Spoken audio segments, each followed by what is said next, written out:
코 질환, 경락의 비밀을 풀다. 비염, 축농증, 막힌 코를 위한 근본 해결책. 안녕하세요 여러분. 오늘도 어김없이 유익하고 흥미로운 건강 이야기로 여러분을 찾아왔습니다. 혹시 아침에 일어날 때마다 코가 꽉 막혀서 숨쉬기 힘든 경험 있으신가요? 환절기만 되면 쉴 새 없이 흐르는 콧물과 재채기 때문에 고생하고 계시지는 않나요? 지긋지긋한 비염과 축농증 때문에 1년 내내 코안이 답답하고 머리까지 띵한 분들도 많으실 겁니다. 우리는 코가 막히면 보통 코에만 문제가 있다고 생각합니다. 그래서 코를 뚫어주는 약을 뿌리거나 항히스타민제를 먹으면서 임시 방편으로 해결하곤 하죠. 하지만 이런 방법들은 잠시 증상을 완화할 뿐 근본적인 해결책이 되지는 못합니다. 왜냐하면 우리 몸의 관점에서 볼 때 코는 단순히 숨만 쉬는 기관이 아니기 때문입니다. 오늘 저는 여러분의 코 건강에 대한 관점을 완전히 바꿔드릴 놀라운 이야기를 들려드리려고 합니다. 바로 우리 몸에 보이지 않는 에너지 고속도로, 경락의 관점에서 코 질환을 바라보는 것입니다. 오늘 영상에서는 첫째, 코 질환이 왜 단순히 코만의 문제가 아닌지 동양의학의 지혜를 통해 알아봅니다. 둘째, 우리 몸의 12경락과 기경팔맥이 어떻게 코 건강과 직결되는지 그 비밀스러운 연결고리를 샅샅이 파헤쳐 봅니다. 셋째, 막힌 코를 시원하게 뚫어주고 염증을 가라앉히는 데 도움이 되는 놀라운 혈자리들과 그 활용법을 자세히 알려드릴 것입니다. 단순히 증상을 누르는 것이 아닌 내 몸의 근본적인 불균형을 바로잡아 코 건강을 되찾는 여정, 오늘 저와 함께 떠나보실까요? 이 영상 하나로 여러분은 지긋지긋한 코 질환의 고통에서 벗어날 수 있는 새로운 희망의 빛을 발견하게 될 것입니다. 일부, 코는 폐의 창문이다. 동양의학이 바라보는 코 질환. 현대의학에서는 비염이나 축농증의 원인을 알레르기 유발 물질, 세균, 바이러스 감염 또는 코의 구조적인 문제 등으로 설명합니다. 물론 모두 맞는 말입니다. 하지만 동양의학에서는 한 걸음 더 깊이 들어갑니다. 바로 왜 유독 나에게만 이런 문제가 생기는가? 라는 질문을 던지는 것이죠. 동양의학의 가장 오래된 의학 경전인 황제내경에서는 코는 폐가 주관하는 구멍이다, 비위폐지규라고 말합니다. 이게 무슨 뜻일까요? 코는 외부의 공기가 우리 몸으로 들어오는 첫 번째 관문이자 폐와 직접적으로 연결된 창문과 같다는 의미입니다. 생각해보세요. 창문이 더러우면 방 안의 공기가 탁해지고 창문이 고장나면 외부의 비바람이 그대로 집 안으로 들이닥치겠죠? 마찬가지로 폐의 기능이 약해지면 그 창문인 코에 곧바로 문제가 나타나게 됩니다. 폐는 우리 몸의 호흡을 주관하고 기를 온몸으로 퍼뜨리는 중요한 장부입니다. 또한 외부의 나쁜 기운, 즉 사기로부터 우리 몸을 지키는 1차 방어선, 위기를 주관합니다. 갑옷처럼 우리 몸을 둘러싸고 외부의 적을 막아내는 역할을 하는 것이죠. 만약 폐의 기운이 약해지면 어떻게 될까요? 첫째, 1차 방어선인 위기가 약해져서 바람 같은 사기 풍사나 차가운 기운 한사가 쉽게 몸 안으로 침투합니다.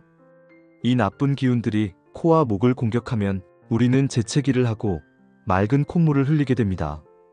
이것이 바로 알레르기성 비염과 비슷한 초기 증상입니다. 둘째, 폐의 기운이 원활하게 흐르지 못하고 막히면 코도 꽉 막히게 됩니다. 폐의 소통 능력이 떨어지니 그 창문인 코도 닫혀버리는 것이죠. 셋째, 몸 안의 진액, 즉 수분 대사가 원활하지 않게 됩니다. 폐는 몸의 수분을 온몸에 골고루 뿌려주는 역할을 하는데 이 기능에 문제가 생기면 끈적끈적한 노폐물인 담음이 생겨납니다. 이 담음이 코 주위에 정체되면 누런 콧물이 나오고 코가 막히는 축농증으로 발전할 수 있습니다. 결국 동양의학에서 코 질환은 코 자체의 문제라기보다는 폐를 중심으로 한 몸 전체의 기운, 즉 에너지 시스템의 불균형이 코라는 창문을 통해 나타나는 신호라고 보는 것입니다. 2부, 코로 가는 고속도로. 12경락과 기경팔맥의 비밀. 자, 그렇다면 폐의 기운은 어떤 길을 통해 코까지 전달되는 걸까요? 바로 여기에 경락이라는 놀라운 시스템이 등장합니다. 경락은 우리 눈에는 보이지 않지만 기와 혈이 흐르는 명백한 통로입니다. 온몸을 그물처럼 연결하는 에너지 고속도로라고 생각하시면 쉽습니다. 코 질환과 가장 직접적으로 관련된 경락은 어떤 것들이 있을까요? 1. 수태음폐경. 코 건강의 총사령관. 가장 먼저 이야기해야 할 경락은 단연 수태음폐경입니다. 이름에서도 알 수 있듯이 폐의 경락이죠. 이 경락은 가슴 속에서 시작해서 어깨와 팔의 안쪽을 따라 흘러 엄지손가락 끝에서 끝납니다. 코랑은 전혀 상관없는 팔로 흐르는데 어떻게 코에 영향을 주죠? 좋은 질문입니다. 폐경 자체는 코를 직접 지나가지 않습니다. 하지만 폐경은 폐의 기운을 총괄하는 사령관입니다. 사령부가 튼튼해야 전방의 병사들이 힘을 내서 싸울 수 있듯이 폐경의 기운이 왕성해야 그 창문인 코가 제 기능을 할 수 있습니다. 폐경의 흐름이 막히거나 약해지면 폐의 방어 능력과 소통 능력이 떨어져 코에 바로 문제가 생기는 것입니다. 이 수양명 대장경. 코로 직접 달려가는 특공대. 코 질환을 이야기할 때 폐경만큼이나 아니 어쩌면 더 중요하게 언급되는 경락이 있습니다. 바로 수양명 대장경입니다. 대장경은 폐경과 표리 관계에 있는 짝꿍 경락입니다. 음과 양처럼 서로 긴밀하게 연결되어 영향을 주고받는 사이죠. 대장경의 흐름은 매우 흥미롭습니다. 두 번째 손가락에서 시작해서 팔 바깥쪽을 따라 어깨로 올라가 목을 거쳐 얼굴로 올라옵니다. 그리고는 입술 주변을 돌아 반대편 콧방울 옆에서 끝납니다. 놀랍지 않나요? 대장의 경락이 코 바로 옆에서 끝난다니 말입니다.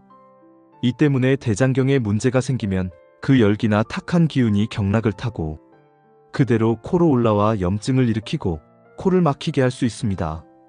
우리가 코 막힘의 특효 혈자리로 알고 있는 영양혈이 바로 이 대장경의 마지막 혈자리입니다. 폐가 총사령관이라면 대장경은 코라는 전장으로 직접 달려가는 최정의 특공대와 같습니다. 3. 족양명 위경. 소화 불량이 코를 막는다? 소화가 안 되면 코가 막힌다는 이야기 들어보셨나요? 이것 또한 경락의 흐름을 보면 쉽게 이해할 수 있습니다. 소화기를 담당하는 족양명 위경은 눈 바로 아래에서 시작해서 코 옆을 지나 입가를 돌아 턱과 목, 가슴, 배를 거쳐 다리 바깥쪽을 따라 두 번째 발가락에서 끝납니다. 보시다시피 위경 또한 코 주변을 지나갑니다. 만약 과식이나 스트레스로 위에 습기와 열, 즉 습열이 가득 차면 어떻게 될까요? 이 탁한 기운이 경락을 타고 역류해서 얼굴로 올라오게 됩니다. 이 습열이 코 주위에 뭉치면 코점막이 붓고 끈적한 콧물이 생기며 심한 경우 축농증으로 발전하게 되는 것입니다. 그래서 만성 비염 환자분들 중에는 소화기 계통이 약한 경우가 아주 많습니다. 4. 족태양방광경. 우리 몸의 최전방 방어선. 마지막으로 살펴볼 12경락은 족태양방광경입니다. 이 경락은 우리 몸에서 가장 길고 가장 넓은 영역을 다스리는 중요한 경락입니다. 눈 안쪽 구석에서 시작해서 이마로 올라가 머리를 감싸고 뒷목과 등을 타고 척추 양옆을 따라 다리 뒤쪽을 거쳐 새끼발가락에서 끝납니다. 방광경은 외부의 차갑고 나쁜 기운 한사가 우리 몸에 침입하는 첫 번째 관문입니다. 우리가 으슬으슬 춥고 뒷목이 뻣뻣해지면서 감기가 오려고 할 때 바로 이 방광경이 공격받고 있는 것입니다. 방광경이 뚫리면 나쁜 기운이 몸속으로 깊숙이 들어와 폐경에까지 영향을 미치게 되고 결국 코막힘, 콧물, 재채기 같은 증상이 나타나게 됩니다. 따라서 뒷목을 따뜻하게 보호하는 것이 코 건강을 지키는 중요한 첫걸음이 되는 것이죠. 특별 보너스. 기경팔맥과 코의 관계. 12경락이 우리 몸의 기본 고속도로라면 기경팔맥은 이 고속도로들을 조절하고 기운이 넘치거나 부족할 때 채워주고 비워주는 거대한 댐과 같은 역할을 합니다. 이 중에서 코와 가장 관련이 깊은 것은 바로 동맥입니다. 동맥은 양경락의 바다 양맥지혜라고 불리며 우리 몸의 모든 양기를 총괄하는 대장과 같은 경락입니다. 이 동맥은 꼬리뼈 아래에서 시작하여 척추를 따라 쭉 올라가 머리 꼭대기를 지나 얼굴의 정중앙, 즉 이마와 코의 중심선을 따라 윗잇몸에서 끝납니다. 코의 한가운데를 정확하게 관통하는 것이 바로 동맥입니다. 따라서 동맥의 기운이 막히면 코의 기혈순환에 직접적인 문제가 발생하여 만성적인 코막힘이나 후각감퇴 등의 증상이 나타날 수 있습니다. 몸의 양기가 부족해 동맥이 약해지면 코가 시리고 찬바람에 유독 예민하게 반응하게 됩니다. 정리하자면 코 질환은 폐경, 대장경, 위경, 방광경이라는 12경락과 우리 몸의 중심축을 잡아주는 동맥이라는 기경팔맥의 복합적인 상호작용의 결과물이라고 할 수 있습니다. 3부 막힌 코를 뻥 뚫어주는 기적의 혈자리. 자, 이제 이론 공부는 충분히 했습니다. 우리에게 가장 중요한 것은 그래서 어떻게 해야 하는가? 이겠죠? 지금부터는 이론을 바탕으로 막힌 코를 시원하게 뚫어주고 코 건강의 근본을 되찾아줄 놀라운 혈자리들을 직접 찾아보고 마사지하는 방법을 알려드리겠습니다. 1. 코 바로 옆 최고의 명혈. 영양혈 향기를 맞이하는 곳. 코 질환에 관한 한 이 혈자리를 빼놓고는 이야기할 수 없습니다. 바로 영양혈입니다. 이름 그대로 향기를 맞이한다는 뜻으로 막힌 코를 뚫어 후각을 되찾아주는 최고의 혈자리입니다. 위치 콧방울 바로 옆 팔자주름이 시작되는 오목한 곳에 있습니다. 효과 코막힘, 콧물, 재채기, 축농증, 후각 감퇴 등 거의 모든 코 질환에 효과적입니다. 수양명 대장경의 마지막 혈자리로 경락의 기운을 코에 직접적으로 불어넣어줍니다. 마사지 방법. 양쪽 검지손가락으로 영양혈을 지그시 누른 상태에서 코 주변의 뼈를 향해 부드럽게 원을 그리며 약 1분에서 3분간 마사지해주세요. 코가 뻥 뚫리는 시원한 느낌을 받으실 수 있습니다. 2. 얼굴과 머리의 만병통치약. 합곡혈, 골짜기가 합쳐진 곳. 두 번째 혈자리는 너무나도 유명한 합곡혈입니다. 합곡은 수양명 대장경의 원혈로 해당 경락의 기운이 가장 강하게 모이는 핵심적인 곳입니다.